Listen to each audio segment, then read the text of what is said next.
this internal voice, almost like those little shoulder angel and devil that say, hey, you can't do this. Like, you can do it, keep doing it.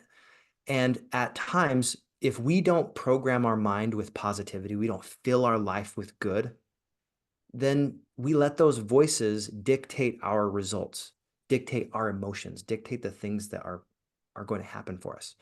So if you really focus on the things that you do want, you fill yourself with positivity, you do affirmations that allow you to stay in control and focus in on the things that matter to you, it it really can give you a great perspective on life. Hello, everybody. Welcome to another episode of Light Beyond Limits, the podcast where we talk about the breakthroughs and the stories that people have had with their limitations and the lessons that they learned from them. My name is William Blake, and today we have a wonderful guest in our studio, Mr. Brigham Blackham, a former high school Chinese and theater teacher turned success story strategist. Brigham is someone who is leveraging his expertise in language acquisition, storytelling, and communication. He equips his clients with innovative learning models and strategies to elevate their lives and business. As a host of Leveling Up podcast, Brigham collaborates with top leaders, helping them build vibrant communities and thrive in abundance through shared stories and insights. His dynamic presentations foster strong connections and empower leaders to drive substantial growth and success. Brigham, thank you so much for joining us today. Oh, William, it is a pleasure. I'm so glad we got to connect yesterday on my podcast, and it is about time to get on yours. So thank you so much for the opportunity. I love to pour into audiences and give as much value as I possibly can. I hope today we'll be able to share some great stories, have some good breakthroughs, and I like to say my whole purpose is to help people have breakthroughs without needing the breakdown. And it is a pleasure to be here. So thank you. What a turn on phrase, helping people make breakthroughs without breakdowns. Let's just jump right into it with you, Brigham. Where did it all start? Where were those limitations? And through that story, how were you able to make those breakthroughs without breakdowns? I hadn't anticipated sharing this story, but when I was a young kid, I was bullied quite a bit in fifth and sixth grade, and one of the things was I feel like I suffer from attention deficit disorder, get distracted a lot.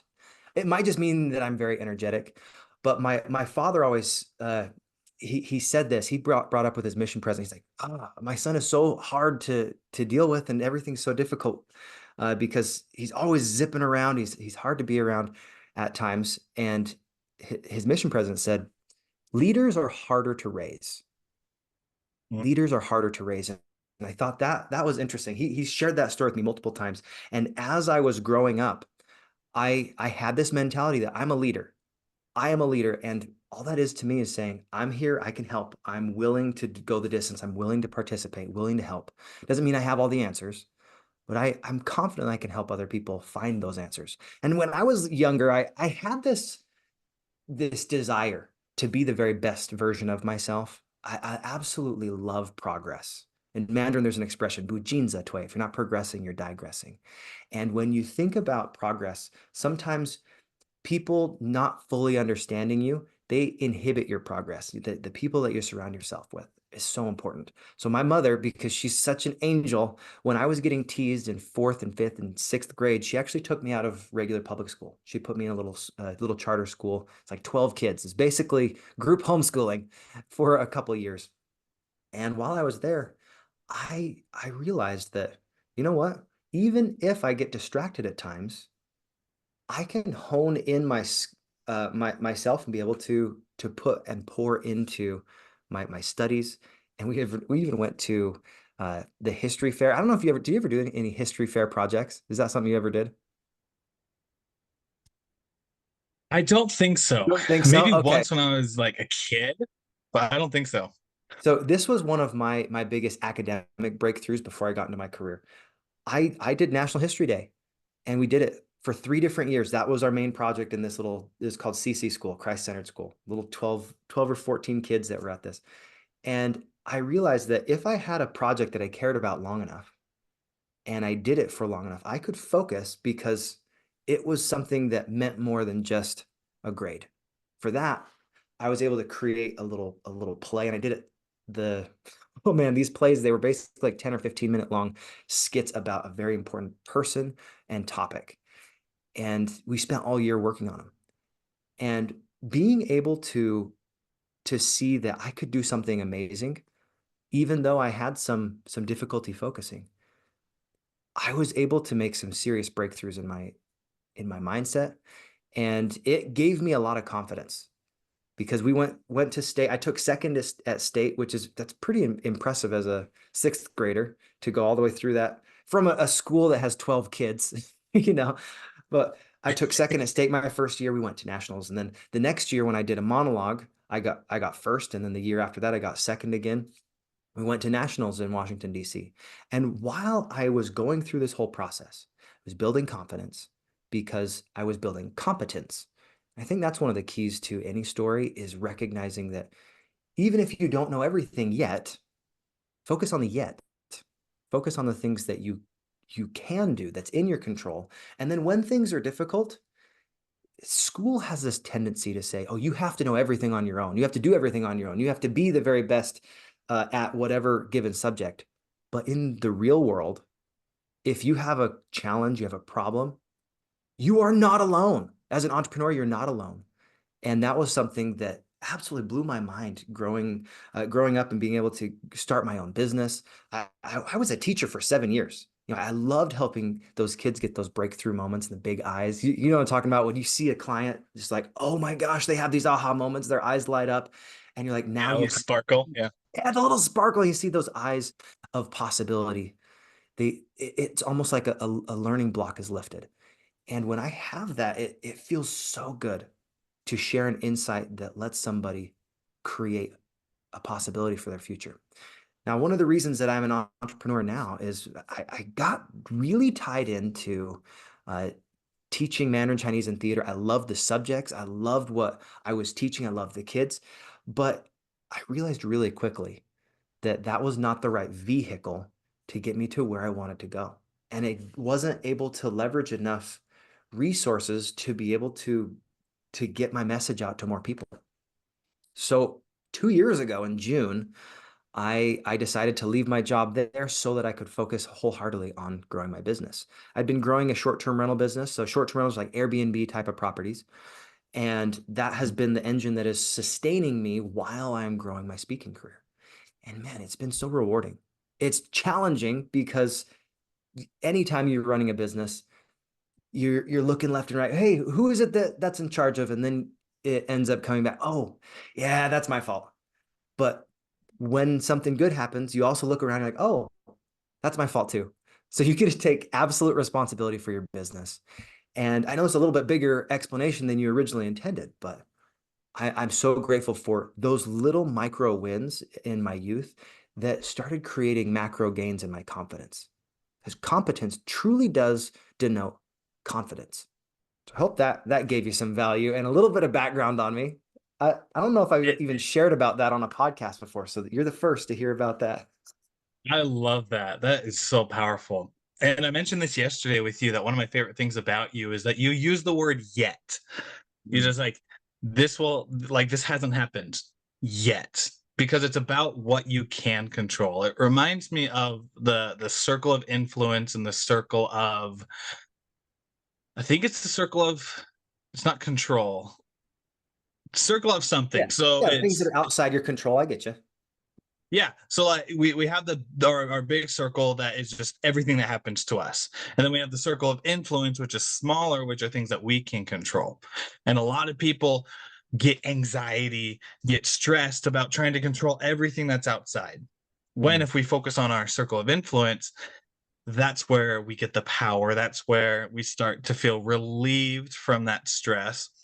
But as we also focus on it, I found that grow in that circle of influence. So then that circle of everything that is just out there doesn't get smaller, but our ability to control and be able to do things with it grows bigger. Mm.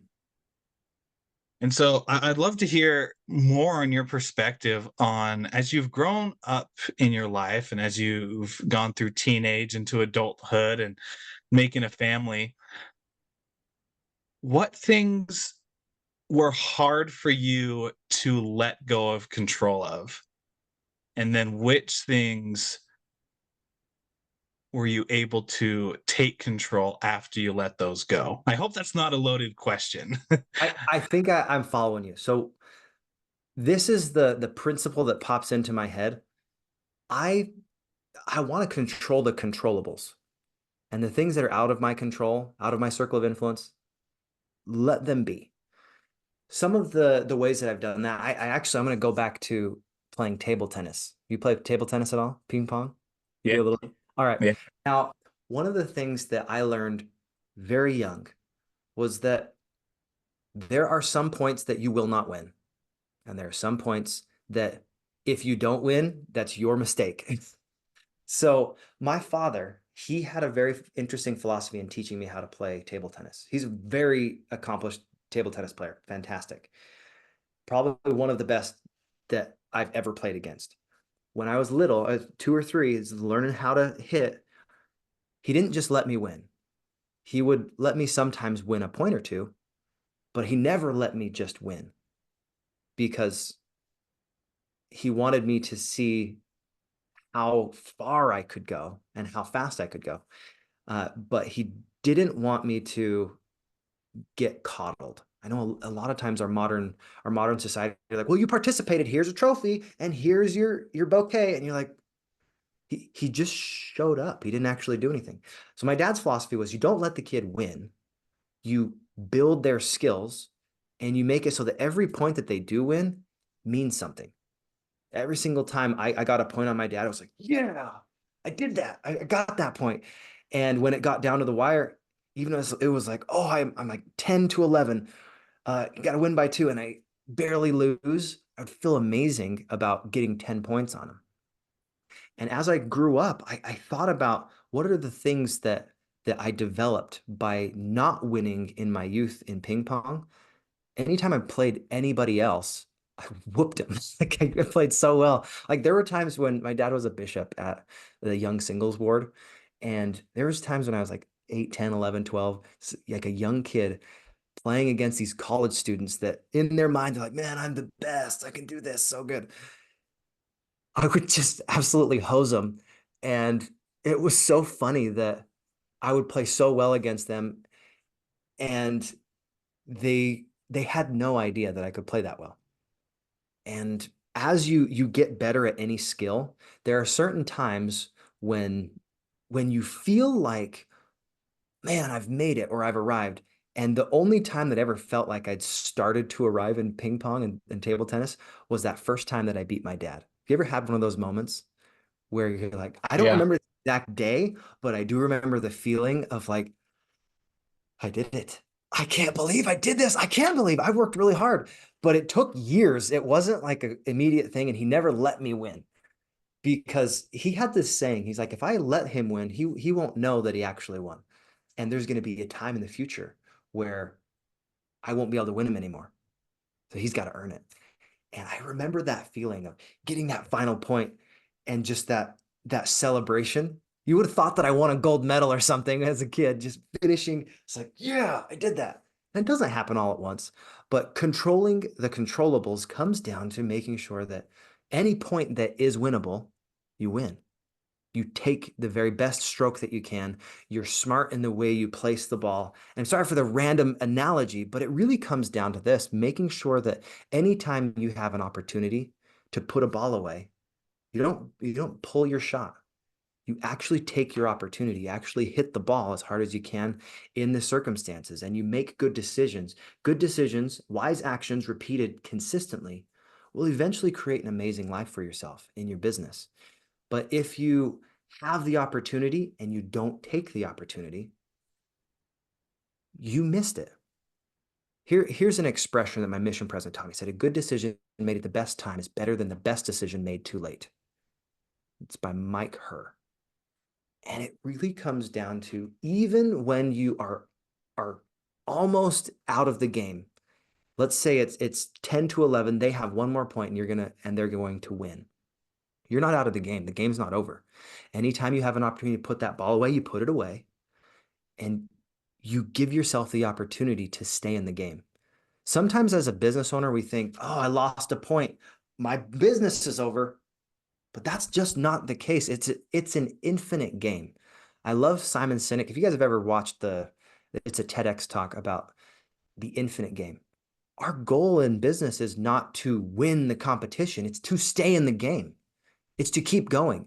It's to continue to get better and to hone our skills, our mindset, and our skill set and control the things that we can control. And the things that are outside of our control, say, you know what? That's not something I'm going to put my focus on. Because if we worry about things outside of our control, suddenly we start praying for our problems to come true. That's what worry is to me. You pray for your problems to come true. So in a roundabout way, ping pong taught me to focus on the things that are in my control, the balls that I can put away. And if someone smashes the ball and I'm on the other side of the court, I'll just say, hey, good job. That was awesome. Next point. You hear it here, folks. If you want to be a master communicator, play ping pong. I love that story because it also reminds me, if I can add my own thing onto it, is when my dad would play soccer with me. Mm. When I growing up, I played soccer for 14 years. Wow. And it was like one of it was my favorite thing to do. And I remember my dad, I was the forward and the striker. So I was the one that would make goals. And my dad would always play goalie. But he was never a goalie when he grew up. But as we know, you got to sacrifice to help your kids out, right? Yeah. So he would play goalie with me, and I would never score a goal on him.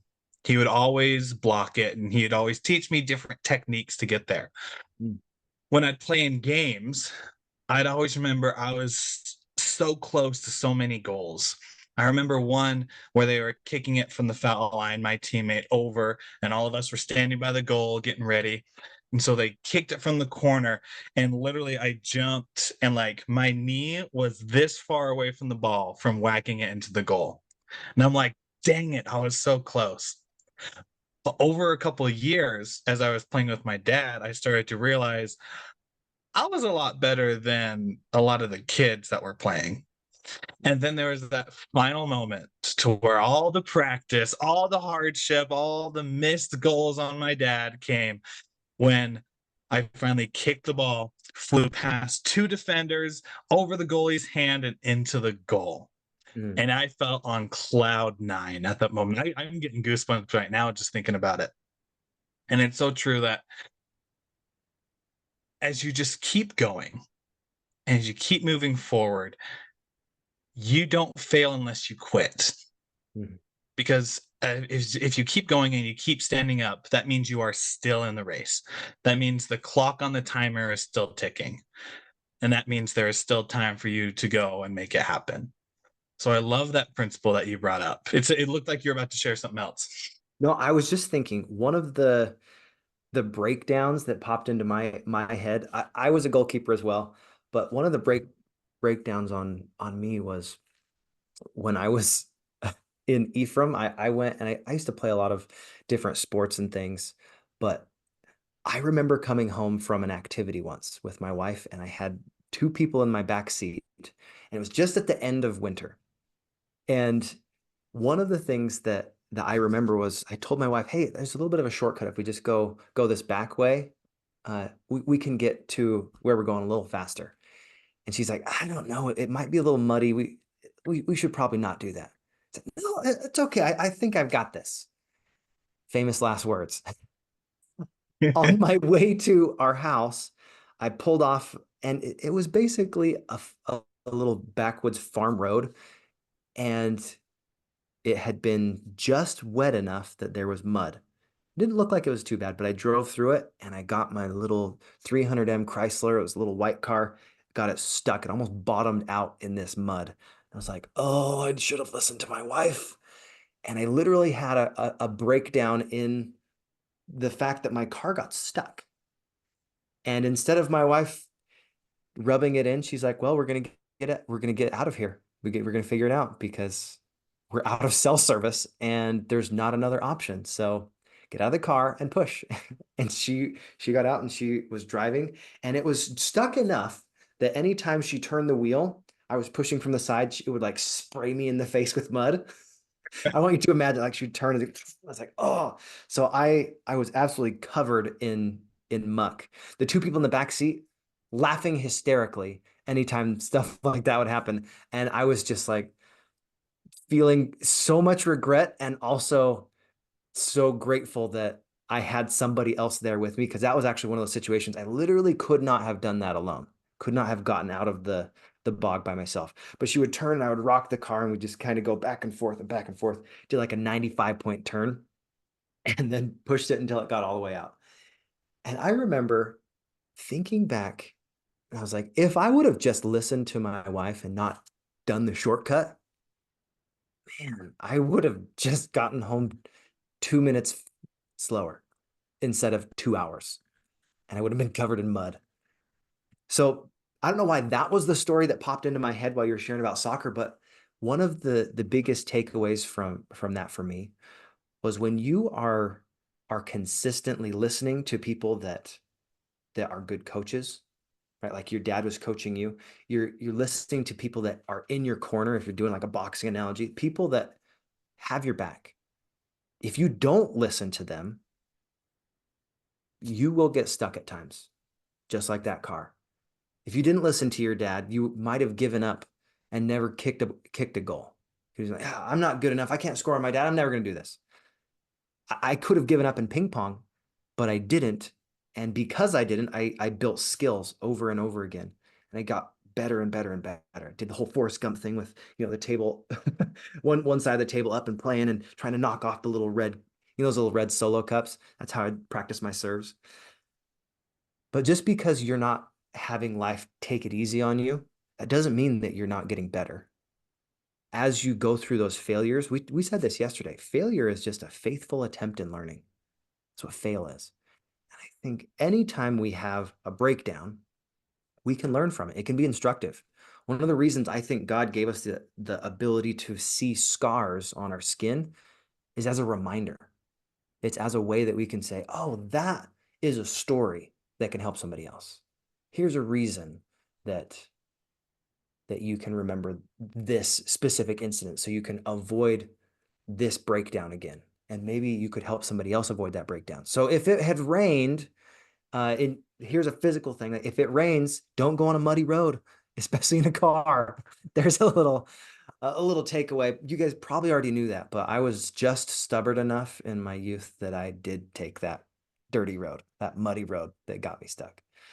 And in your business, there are times where if you listen to your mentor, even if you don't fully understand the why behind it, you can ask the why, but take the friction out of your mentorship. If they say, just do this, do it. And I think that will make a huge world of difference. I agree with you.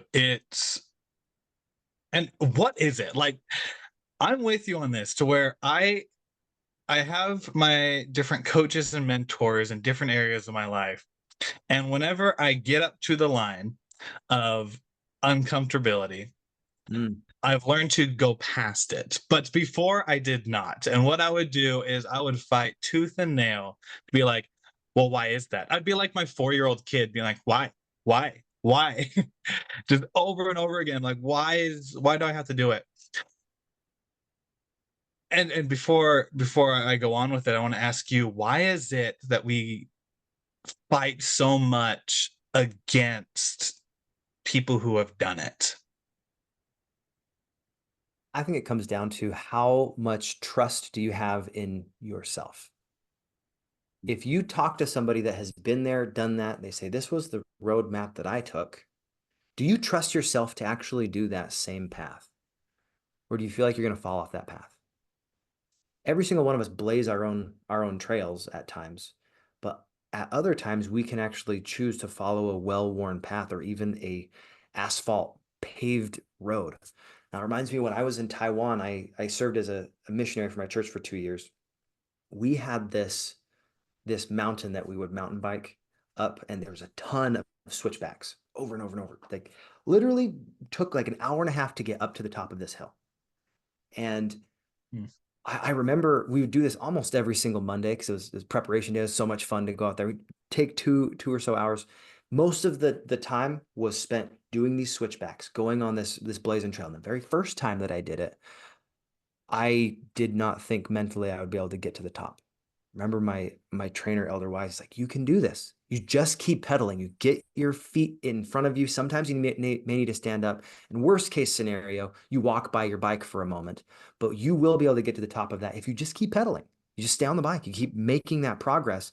And almost every time you get to a switchback, there's like a tiny little bit of a respite, and then you go. And sometimes they would feel like you went lower, and sometimes it was extremely steep, and then it would level out. But once you get to the very top of a mountain like that, you have exerted yourself significantly. Not only you're drenched in sweat because Taiwan's really humid, it's such a feeling of accomplishment. And I noticed this principle after I'd done it a handful of times. Going from the very top of this mountain in Ufeng, Taiwan, it's in the central part of Taiwan, down to the bottom of the mountain, because there are pineapple fields all along the sides of the mountain. They have a 4-lane asphalt road all the way from the top of the mountain to the bottom. It takes like 2 to 3 minutes to get all the way down. It is a slippery slope to go from the top of the mountain, or from your business and your reputation, all the good things that you've built. You could even say your health, all that momentum that you've built. It takes forever to build up, but man, can it go fast if you don't take care of yourself and you don't keep pedaling and you don't say, all right, now I've reached the top. What's the next mountain? Because that's one thing that I've noticed in business. If you don't have a second mountain, if you don't have more goals after you've finished what you have done, you kind of backslide. You fall back down on yourself. And I think part of the reason that story was instructive for me was that my very first time I got to the top of that mountain, I wasn't alone. I didn't do it by myself. I had a mentor beside me, my trainer, and he gave me confidence because he's like, I've done this before. Just keep pedaling. It's going to be hard. It will be worth it though. You have a great view. You'll experience the whole thing. But don't forget that you can do this if you keep pedaling. I love that. I don't know why Mulan popped into my mind, but I'm It's a thinking of great it. movie. Yeah, just great movie. That's it. Boom. The cartoon one's the one I'm thinking of mostly. The real life one's good as well, but I think the Mulan cartoon one sticks us out when they're doing the song like "I'll make a man out of you." Mm, It's or maybe it's the one before that. Whichever one that they're doing all their training and practice. yeah. And Mulan, Yeah, man, I get you. Yeah, I think yeah, and Mulan's going through the training, but she's just like she's in last place. Just she can't do whatever they do with the stick. She can't carry the buckets up the mountain. She can't whack the rocks with the bucket on her head.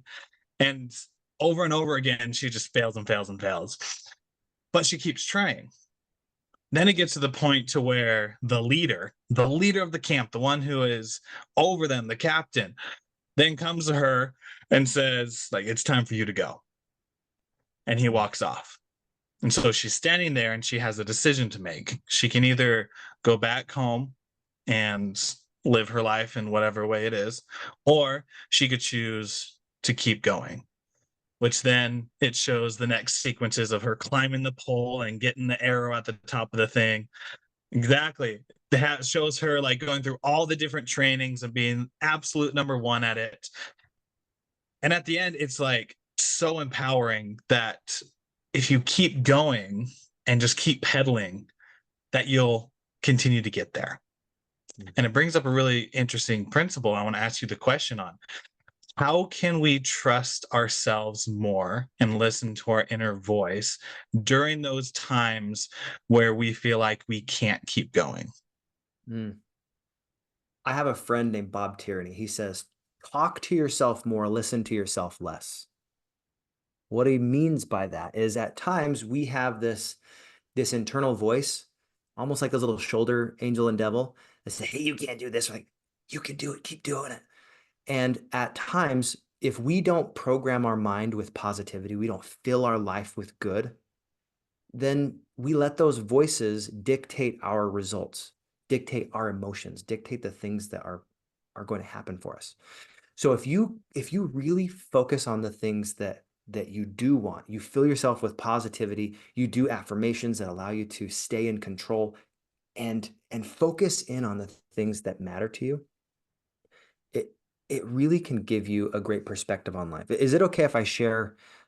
Yesterday, I went to a Toastmasters and I got to share a little bit of a speech, but it was a great analogy that I brought up in my speech. Can I share that really quick? Because I think it'll apply back here as well.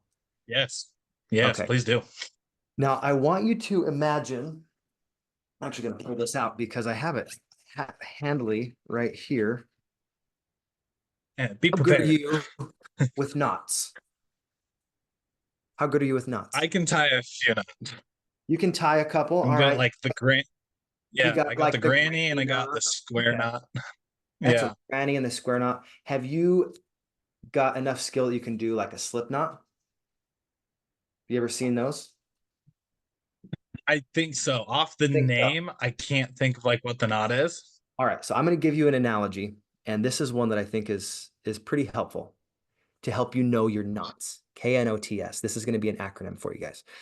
Now, the thing about a slip knot is if you don't close this loop, right? You don't close this loop, you don't finish what you start with a little bit of a pull, you have those knots disappear. Now, the first thing that I think of when I'm thinking of closing loops is what is the knowledge? K is for knowledge. What do you need to know to be able to close that loop? Sometimes the only reason you're not able to progress is because you haven't got the right specified knowledge. You haven't talked to the right mentor. You haven't gotten enough curiosity about whatever topic it is that you're struggling with to be able to go there. That means, hey, I need to read more books. I need to find who's already been there and who can help me be able to close that loop. Now, once you've closed your knowledge loop, there is a really important thing here. You also need to get to the N, which is your neighbor. Who is it that you associate with? Who are the people that are in your friend group? This law of association is extremely important in business. It's important with overcoming dyslexia, ADHD, anybody that has any type of learning disability. It is just another way to say, I need support. And who you surround yourself with really matters. So the N is for neighbors. And you think of like Mr. Rogers, there's an analogy that he gave. It says, I want you to think back. Close your eyes just for a moment, William, and do this with me. Think back, who are the people that loved you into loving, that loved you into being who you are? The people that were by your side when you fell down, when you missed that goal, when you struggled. Now open your eyes. You may have one person in mind, you may have a handful of people in mind. Could be a teacher, could be a parent, could be a friend. But those neighbors that are instrumental in closing those loops for you and closing that knot, it is so impactful to be able to remember that you're not alone. In school, sometimes we get graded based on only our own aptitude. But if we have the right attitude and we think about who is it that I can surround myself with, just like Henry Ford, when he was put on trial for not being competent at building vehicles, he said, tell me any question that I need, anything that you need me to answer. And he basically was able to say, oh, I know exactly who to call for that. It's not a how problem that we have. It's usually a who. So the N is for neighbors.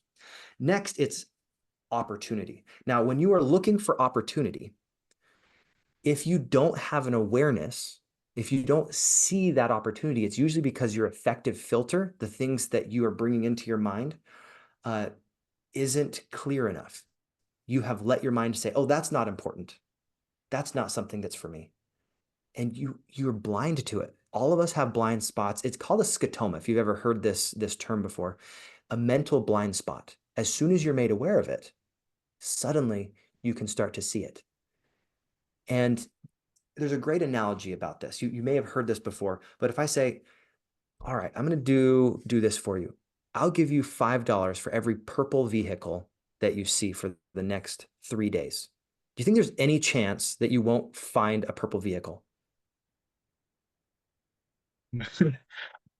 We'll go out and find one. You Goodness. go out, you're like calling all these dealerships. Hey, do you guys have any purple vehicles? Like, we got 50. Sweet. Be there in 20 minutes. And you drive over there and you look at all of them. Yeah. Opportunity is everywhere.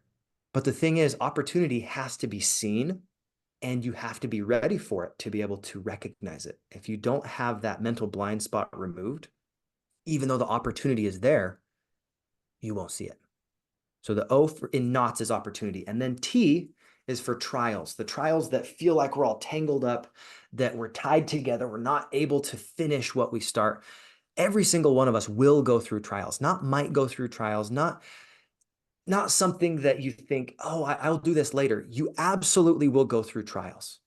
But what's amazing about closing loops on your trials is every single trial that you overcome, you now have a knot that you can look back on and you can say, I was able to overcome beating my dad at ping pong, or I was able to overcome scoring a goal on your dad. Those trials, those challenges, those difficulties, even though at moments emotionally it feels like we're all tied up, they will release us and allow us to look back over our life and say, wow, I'm so grateful that I closed that loop. Because if you didn't close that loop, if you didn't make that knot, even though you're like, man, I failed really hard there, that was another faithful attempt in learning, and you can learn from it. It can be instructive. And this last one, this is success. S is for success. And this is one of my favorite quotes. This is by Earl Nightingale. He says, success is the progressive realization of a worthy ideal. So what is it that you are looking for in your life to accomplish? Every single person has a slightly different success quotient, a slightly different way that they see what their story is going to be. And if you think back over all of the things in your life, the things that matter to you, if let's say you are a father, you said, I always wanted to be a father and I want to be a great father. As you are being a great father, you're training your kids, you're helping them succeed, you're doing all that you can to make sure that they're healthy, they're protected, they're provided for. Every single time you are making a move at being a better father, you're having a progressive realization of a worthy ideal. You are making progress. And bujinza tue. If you're not progressing, you're digressing. So think about this. If you really want to be successful, how confident are you in your knots? In your knowledge, in your neighbors, in your opportunities, in your trials, and in your success. That's the thing that I think really matters when it comes down to it. Are you willing to do the work? Identify the work and do the work, because there are loops in our life that we sometimes don't get to close. And is it okay if I get vulnerable for a second? I mean, this is a little bit Yeah, please do. a touchy subject, but uh, I really hope that this message can get out to at least one person that needs to hear this. A few years ago, I was I was a teacher and I had my students, they were doing the ACT. I hear this knock on the door. This is odd because we're not supposed to have anybody coming and visiting us during the ACT. It's a closed room. And I open the door and I see my principal and my wife. And they're like, hey, you haven't been answering your phone. I was like, well, it's the ACT. I can't answer my phone. Like, I don't want to get kicked out of the ACT. They're like, no, we've got a backup teacher here. They're going to come take care of your class. You need to go with your wife. I'm like, well, what's going on? Found out that my brother had taken his life. And it just ripped my heart out. I didn't get a chance to say goodbye. That loop never got to close. I felt like I was unraveling, and I felt like my heart was just pounding, as frustrated. I started blaming myself, and I noticed my emotional quality of my life. It just kept feeling like life was going away from me, and I didn't have any control to hold on to it. And I had this opportunity to go and clean up after the whole event. I hope none of you ever have to do that. But it reminded me of just how much pain sometimes people feel. Remember, emotion is energy in motion. dark energy, positive energy, the light that you're bringing. I'm so grateful that you have me on here, William, because the light is so important. And to go to the light and to build that light and to share that light, because sometimes people live in darkness. If you live in darkness too long, you want to snuff out your light. And that's what my brother did. He took his life with a knife, and I have no idea what that storm behind the knife was. I don't know everything. He had schizophrenia, and all I can say is I don't know the demons he had to battle. I don't know the difficulties that he had to feel. He had experienced insane grief with uh losing some really close people to himself. He had someone that he absolutely loved that he thought he was going to get married to. She got murdered. He he had a daughter that he didn't get to spend time with because they didn't have a great close relationship, even though he absolutely loved her and she loved him. And the the last thing there was when he got divorced, I felt like substance abuse started to just pop up in his life. And you could see he just felt like things were slipping out of control. And at some point, we don't know when the end of our life is, but we do get to choose, are we going to stay here in our own control? Are we going to do the things that we can? I I felt really frustrated for a long time. I blamed myself. I was like, why didn't I call him more? Why didn't I do this more? And that type of thought process, especially around suicide, is not helpful. It's literally like losing that rope. It's over and over and over again. It's just going out of control. But as soon as you say, you know what, that was not that was not something that I could control. You cannot control another person, however hard you try. None of us can. We all have agency. We all have moral agency. And one of the ways that I was able to close this loop and start rebuilding my emotional health, start rebuilding my mentality, and start finding peace and to mourn through this was I started to pray and ask for forgiveness for myself because I said some really mean things to myself, some really hard things. And I had to forgive myself and I had to forgive my brother because it is not our place to judge. We do not know what is going inside of other people's heads. And as soon as I was able to forgive, I was able to start making one little knot at a time, gain a little bit more traction, move a little bit farther. And I started realizing we have so many loops in our life, so many knots that we can create. I don't want to cut this life short because we don't know how long of a life we have left. We might literally be at the end of our rope. We might have years. Life doesn't show us the game clock. But what I can say is that we are here today. We have a moment to share together. And as we are focused in on the things that are in our control, we can develop those skills. We can get that knowledge, right? The K is that knowledge. We can go and we say, you know what? I can surround myself with great people, the neighbors. I can go and I can recognize opportunity or I can create opportunity. I can go and recognize, even though I've got trials, those trials are happening for me, not just to me. And then as you move forward in success, it comes down, am I making the moves necessary? Am I tying the knots in my life to finish what I start? Am I doing the things necessary to overcome my challenges?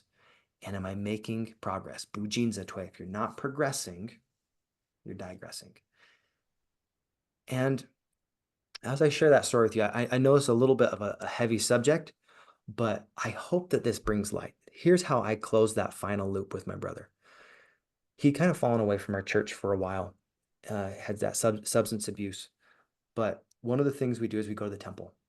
And a year after he passed away, we went to the temple and I felt like I finally got full closure because as we went and we did that work for him, he was able to he has the opportunity to choose whether or not that he wants it, but that was able to let me know that I did everything in my control to give him that opportunity to find Christ. I did everything in my control to close that loop. And I didn't feel any animosity. I didn't feel any hurt anymore. I just felt gratitude. And gratitude can change everything in our life if we're willing. And it was absolutely phenomenal because when you go and you finalize that loop and you close it, you're not stuck anymore. And you can make those breakthroughs without having the breakdown. So thanks. No, thank you for sharing that with us. It takes it takes a powerful person to be vulnerable to that degree. So for myself and everyone who's listening, we just want to thank you for sharing that with us, because it truly is a world of challenges, but it's also a world that we get to choose what we get to control. If I could share with you, I had uh, as you were telling your story, two of my closest friends also were also relieved themselves from this world. One was a cousin. It happened a couple of years ago, and I remember getting the text from a family member saying that it happened, and I'm like, that sucks.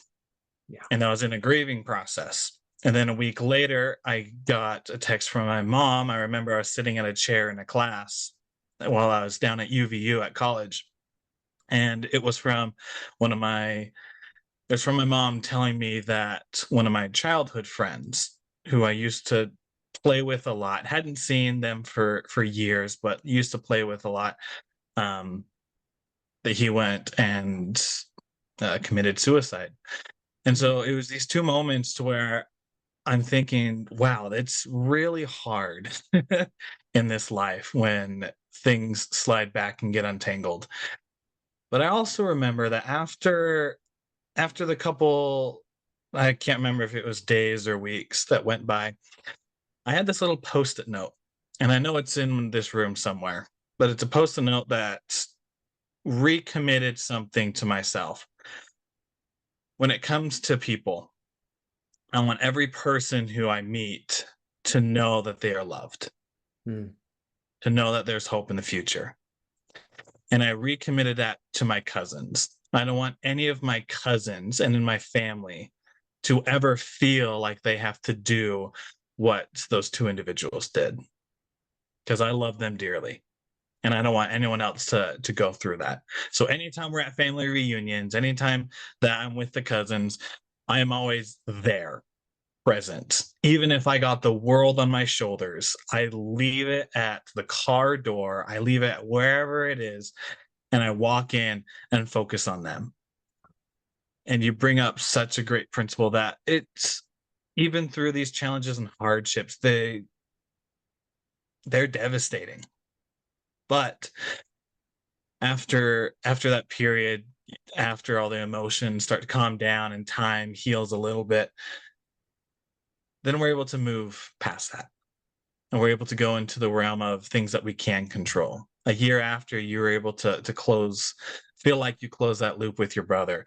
For me, after that time, I was able to then feel like I closed the loop of a recommitment to being there for my family.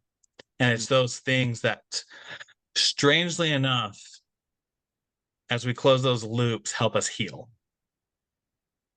Absolutely. And and as we heal, it's just so interesting.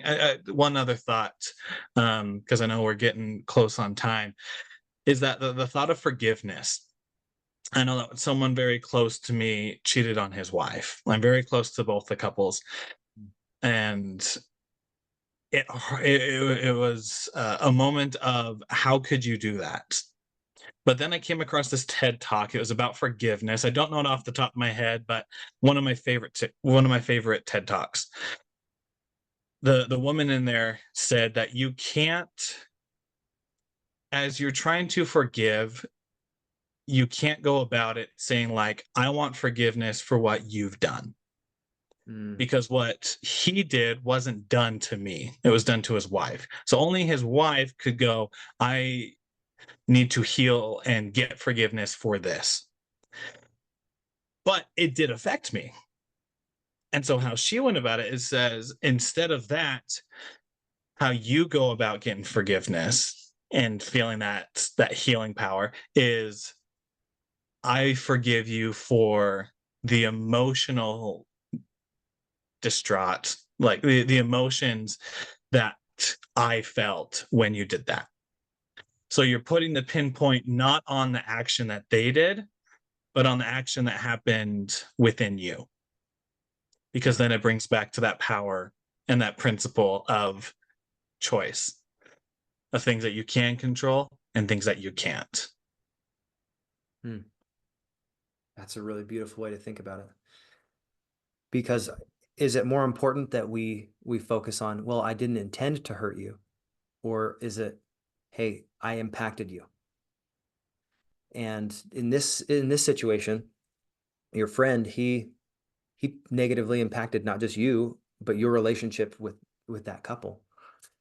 And sometimes the consequences that we have for our actions, they they are way more dire than we intended. And we're judged on not just what we intended, but the impact as well. You know, here's an interesting example of this. I don't know if this is perfect, but I think it's instructive. Yesterday, my little boy Benjamin, he was standing next to uh, our sofa, and he had a little marker in his mouth, a little expo marker, just like this. And he stuck it in his mouth, and he fell over. No one like scared him or anything. He fell over and he had it in his mouth, and it poked the back of his soft palate and it cut him. And it was kind of scary to see a little baby just like having all this blood. I was like, you stupid marker. But you think about it, it's not the marker's fault. It just, that was the impact that happened when he fell over and he hit the floor. Sometimes the simplest things can have a negative impact. Sometimes they can have a positive impact. So we talk about the negative side, but let's just for a moment recognize what a smile can do for someone. You never know who needed that smile. I I think this is one of the little things that pops into my head when I hear the word smile. To be spiritually minded is life eternal. SMILE. When you are kind enough to say, I can either suck energy from this room or I can give. You can be that light, like you said. If you choose to be the light, even if it's just a smile, it's a wink, whatever the positivity that you can put into the world, you can have that ripple effect go out, and you never know how many lives you can positively impact by being kind, by doing good, by choosing to get outside of your own comfort zone slightly, even if it's not a lot, and say, hey, you know what, I don't know that person, but I'm going to say hello. Those little acts of kindness can create massive shifts. So I know our time's basically up, but I really appreciate the time for being on here. And is it all right if I tell them a little bit about my podcast so they can come Oh, and find the episode we did yesterday? yeah, absolutely. I was just gonna say, like, where can people find you? Excellent. Well, the easiest way to find me is if you go to YouTube, you type in Brigham Blackham, you'll find Leveling Up. I focus on leveling up people's businesses and their real estate investing. And it comes down to your business is however it is that you like to make an impact in this world with your finances. And every single one of you own a business, whether or not you know it. Because if you have a family, you can start running your business and say, you know what, this is how I'm going to get into action. But I focus on those people that are providing products and services for people that want to make an impact in this world that's positive. And I love helping people. And my whole goal every single time that I get on my podcast is how can I provide value? How can I solve problems? How can I share some of those scars that has either happened to me or for other people, those patterns of progress that will help somebody else get a little closer to their goals, can tie some of those knots in their life.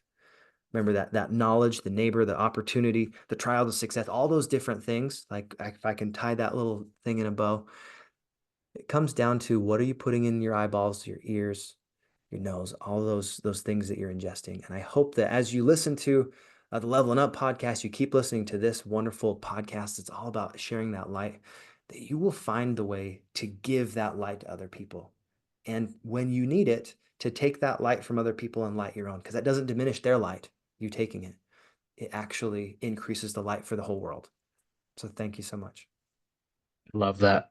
And for you listeners, you'll be able to find all the links to Brigham's podcast and all his social links down in the description. Very last thing, something that I like to do on our episodes is what I call the final question. Mm. Now, this question I got from, I believe it's Think Like a CEO. I can't remember the person on top of my head, but what it is that the previous person I interviewed left a question for you Ooh, to okay. answer. And you'll have the same opportunity for the next one. You won't know who they are, they won't know who you are, but they left the final question for you. And I'd love for you to answer it.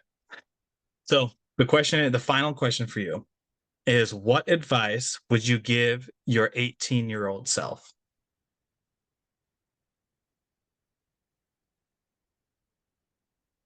I would say, oh, for my 18-year-old self, find joy, not just pleasure in whatever you're doing. Because there is a difference between happiness and pleasure. And when you can find joy, that is recognizing that you have an exponential part of your life. Joy is recognizing that whatever the circumstances of your life are whether they're good or bad, whatever, they're actually neutral. It's the thoughts that you have around them that dictate whether or not you're going to have success in your life. And joy really comes from living your life out loud in a way that you're tapping into your true purpose. So I'd say actually find joy, look for it, and get very comfortable with being joyful, sharing that joy, and living in your passion. So there you go. And I get it. And you also want me to give a question as well? I will, but I'll grab it to you after, just Oh, so no the next worries. person, next person doesn't know who it is. But Perfect. Brigham, thank you so much for being on here. And for you listeners, that's been another episode of Light Beyond Limits. If you found inspiration in this, go ahead and subscribe to our podcast. You can find us on all the major podcasting platforms, as well as you can find the links and everything at our website at www.williamblakelight.com. There you'll be able to figure out what's going on, as well as the links to the podcast and socials. And until next time, continue to light up the world, continue to move forward, and always remember that you are the writers of your own story. And all we got to do is start taking a little bit more action and start taking a little bit more power in the choices that we have. Till next time, my friends, we'll see you on the next episode of Light Beyond Limits.